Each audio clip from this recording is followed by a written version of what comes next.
My name is Mark Shapiro. All my friends call me Marco, and I've been living here in the region of Verbier, Val-de-Bagne, Entremont for now 50 years. I'm Canadian of origin, but I've had a Swiss nationality since 20 years now.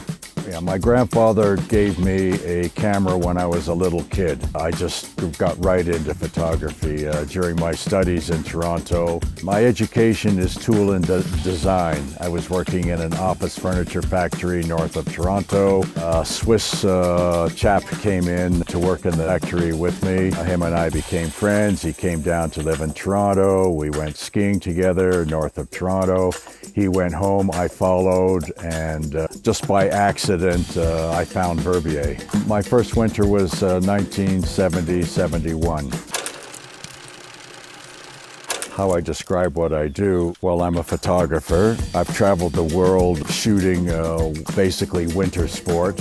Starting in winter sports so early, I mean, I'm not the first. I created my own style of taking pictures, how to work with the athletes. We'd arrive in a place and I would ask them, so what do you think? What would you like to do? Especially if it was a jump. They would tell me, I would line up, and they would take off and I'd take the pictures. I initiated, especially in Verbier, and this is probably why Verbier is a free ride capital, is because of my photography, and I'll say Team Colomban.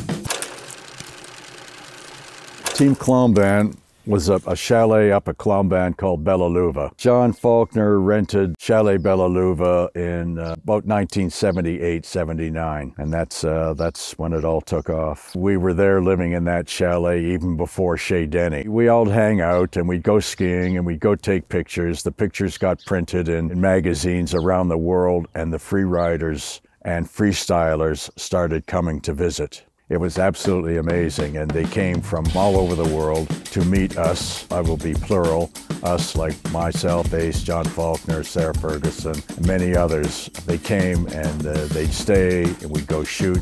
I had the pick, the best skiers of that era. Verbier has just so much to offer me as a photographer. It's never ending where I could go to take a beautiful picture. It just doesn't end, and you know, here 50 years, I look at the scenery out there and it's always different. Verbier is a really practical place. It's close to the airport in Geneva. The roads are always open, even in stormy weather. It's close to the Italian border. It's close to Chamonix, the French border. You know, what more could you want? The scenery up in Verbier is a billion-dollar view. First camera which I came to Europe with was a Minolta SR1 with a couple of prime lenses, a hand light meter, and that's how it all began. My first picture that I took with Pascal Bury up in Lac de Vaux for OTA Ski. Nikon, that was the camera to have, and this rich kid up in Verbier who had all this gear, he sold me this particular Nikon F. So with this equipment I learned how to read light, and eventually I could just look at a situation, the light situation, and set the speed and the aperture up accordingly. Today everything's automatic, autofocus, and anybody can take a picture, pretty much. I still focus everything manually because I don't like autofocus. But film, boy, I went through some film.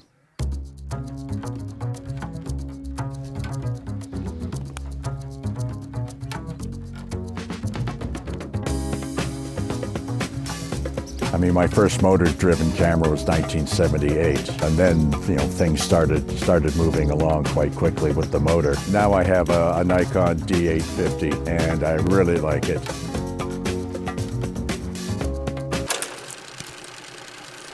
The inspiration is we get together with the gang, we ride up the lift and decide where we want to go. In those times, we could go anywhere. It was, you know, Creble. We could ski Creble for 3-4 days before it got skied out. You know, now it's 10 minutes.